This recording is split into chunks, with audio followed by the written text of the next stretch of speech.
Salut à tous, c'est Charles Chassorage.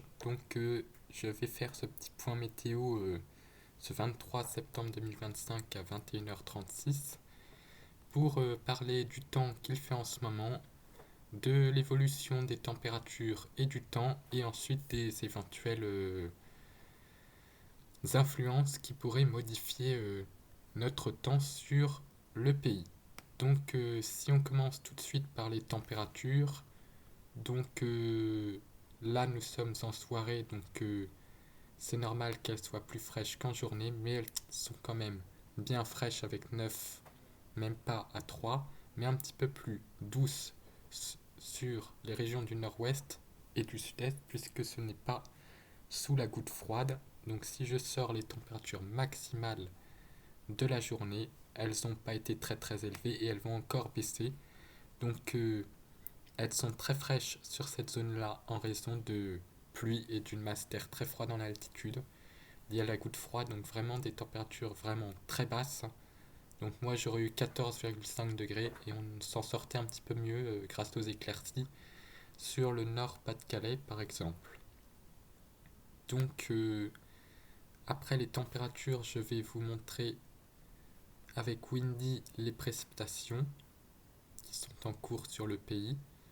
Au niveau des précipitations, voilà, on est sous ce bandeau pluvieux qui nous concerne depuis la fin d'après-midi et c'est celui-ci qui va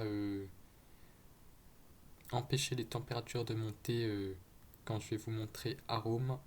Ça se voit bien sur les prévisions de température avec Arôme. Donc déjà on a la prévision des précipitations. Voilà, pour toute la nuit et toute la journée de demain, l'île de France stagne sous les nuages et ces petites pluies qui vont vraiment donner un temps extrêmement automnal de type mi-novembre. Et puis ça va continuer aussi un petit peu pour la journée de jeudi. Donc ces deux journées-là devraient être extrêmement fraîches, dont celle de demain qui devrait être même quasiment au niveau des records de fraîcheur pour la période. Donc des records décadaires de fraîcheur journalière pourrait tomber demain. C'est vraiment une situation incroyable au niveau des températures, hein. Voilà, elle ne progresse carrément pas du tout sur l'île de France, hein. Un petit peu plus le jeudi, mais comme vous pouvez le voir, on s'en sort seulement avec une dizaine de degrés, voire 11, seulement sur l'île de France pour le mercredi après-midi. Voilà, en plein après-midi, on s'en sort seulement avec d'après lui, que 10 degrés, c'est énorme. Que dans les villes, il fera peut-être 11, mais c'est vraiment une journée exceptionnellement froide pour la période. Et même la journée de jeudi, hein, avec à peine, même pas 12 degrés, vraiment des températures d'un mois de novembre, hein, alors qu'on n'est que fin septembre, donc c'est 8 à 9 degrés sous les moyennes, mais les nuits restent assez douces grâce à la couverture nuageuse qui empêche tout rayonnement nocturne. Mais c'est vraiment la journée qu'on va sentir vraiment littéralement ce froid, hein, puisque c'est un temps en après-midi qui sera véritablement, véritablement froid pour la saison. On devrait avoir encore 20 degrés à cette période de l'année, et ben on n'en aura que 11. Donc c'est moins 9 degrés pour les après-midi. Et c'est très étendu sur le territoire, donc c'est ce qui équivaut à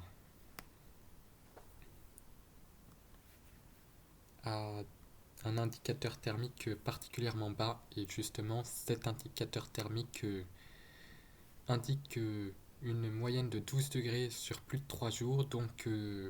Il se peut que beaucoup de gens aient rallumé leur chauffage aussi, puisque les températures à l'intérieur baissent. Donc là, je vous montre les tendances maintenant.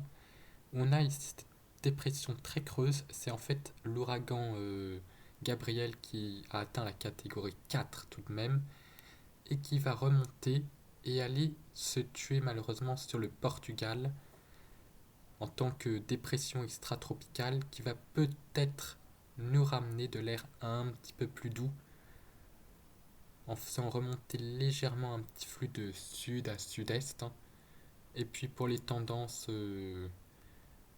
juste pour s'amuser, on devrait retourner dans un flux un petit peu plus de sud-ouest, ouest, sud-ouest, quelques anticyclones, ce qui pourrait nous ramener au moins dans les niveaux de saison. Donc par rapport à cette petite goutte froide qui est vraiment bloquée, comme vous pouvez le voir ici, jusqu'à l'arrivée de l'ancien ouragan, elle est bloquée, coincée dans un anticyclone, donc elle reste bloquée sur le pays, d'où ce temps exécrable qu'on va subir jusqu'au week-end. On devrait enfin retrouver des conditions un petit peu plus clémentes. Donc concernant l'ouragan, le voilà, je vais vous emmener le voir avec le satellite. Il est ici, donc un ouragan de catégorie 4 toujours, qui commence déjà tout doucement à s'affaiblir. Donc si je vous emmène dans le suivi des ouragans, voilà le catégorie 4 Gabriel qui va ensuite... ah mince, j'ai enlevé le... Donc Gabriel en catégorie 4, le voilà. Donc il est ici en catégorie 4, donc vraiment très puissant. Puis il devrait repasser en catégorie 3, puis 2, puis 1, et aller mourir en tant que dépression puisque les eaux sont plus fraîches, et arriver quand même jusqu'à la Corogne espagnole, ce qui est assez rare. Donc voilà pour ce qu'il est de l'ouragan, et c'est celui-ci qui pourrait nous sortir de cette situation véritablement très froide, puisque là les températures sont juste exceptionnellement froides.